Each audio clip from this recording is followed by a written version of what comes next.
Dwight Howard. Dwight, I want to talk to you about LeBron's performance in Game 3. He dropped 39 points, grabbed 11 rebounds, dished out 9 assists, 46 minutes.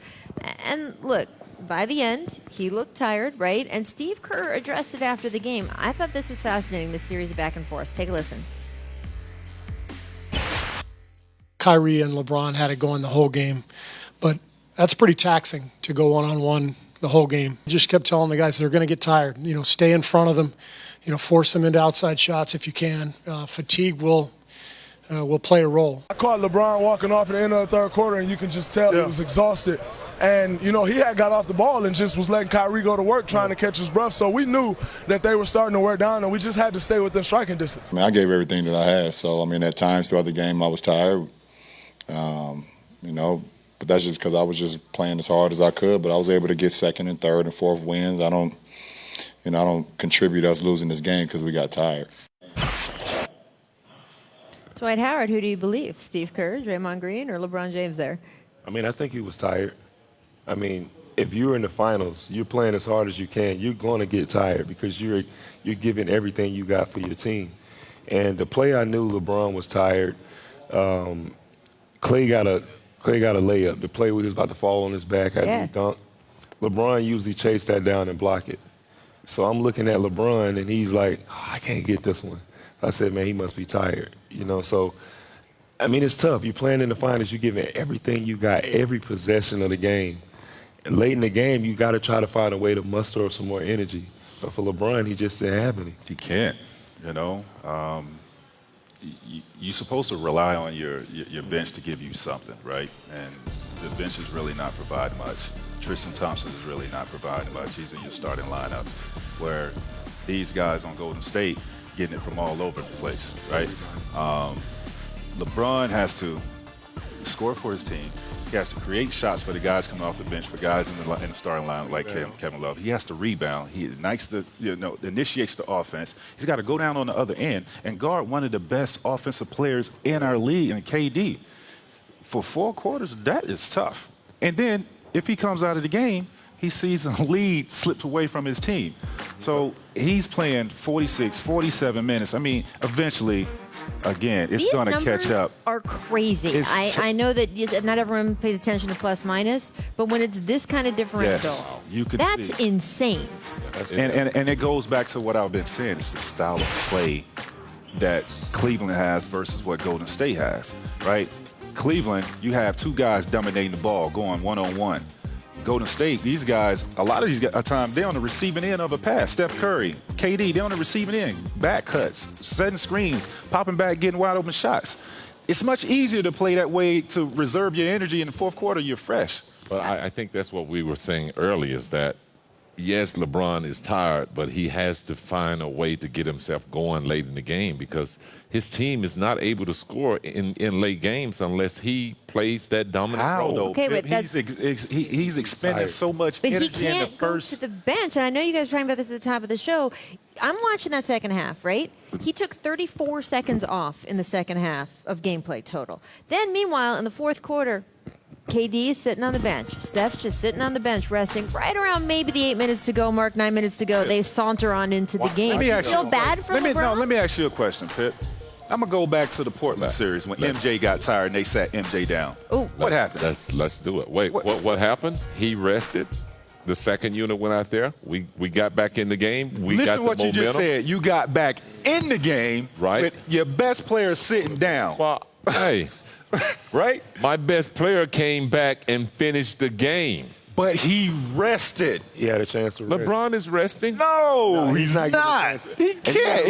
You guys want to document the minutes? I'll tell you what. He rested and they lost. I'm glad you brought that game up, because the truth of the matter is we had pretty much sort of downplayed the Portland Trail Blazers, made them think we were giving up, and we put the second unit in, and we stole the momentum. MJ wasn't supposed to come back in that game. Really? No. That's interesting. We got back in that game. Who got back in the game? The second unit, right? Second unit. LeBron's team can't do that. The second unit was good, led by me. Thank you very much. His team can't do that.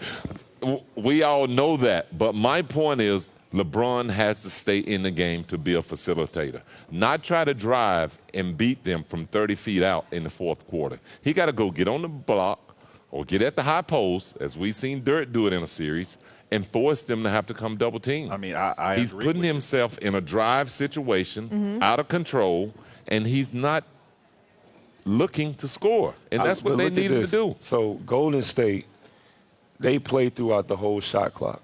So that makes you scramble. You're using all your energy trying to stop them for the whole shot clock. I don't think they play throughout the whole shot clock. They do, unless they got a fast Their offense is fast. But they're moving. Everybody's touching the ball. Everybody's moving around. They're getting easier shots.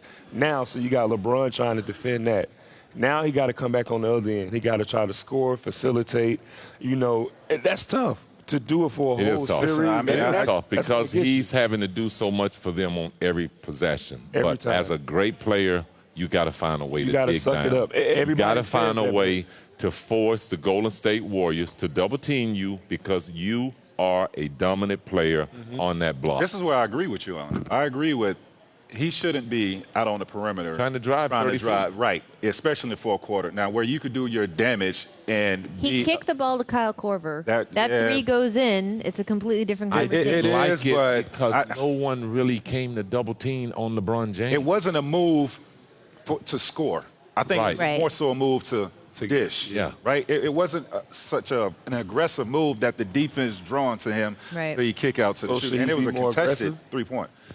I felt like he should have been more aggressive and forced them to have to come and double team. I thought he got a little more out of control, pushing the ball to his left, which tells me he wasn't looking to score. He was driving to be a passer. I think LeBron's a very smart basketball player. Right. I think when you definitely get made the right basketball play. You have to either work at the elbow or you have to get in the post and make it easier for yourself and your teammates. And that's what I used to do. When I got tired and my legs is tired and weak and I can't beat you off the dribble, but my mind can beat you if I'm close to the basket and I could draw more of the defenders towards me to make the game easier for myself and my team. And that's what players do as they get older in the game. And have to adjust, right? Michael lived on the block.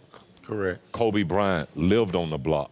Why? Because at age 34, 35, or 14 years in the league, you can't get to the basket anymore. You know what? And another thing, putting LeBron at the elbow, see, it's hard to double team at the elbow. You put LeBron James at the elbow with his basketball IQ and his strength to be able to drive, penetrate to the basket, and you put shooters in the corners.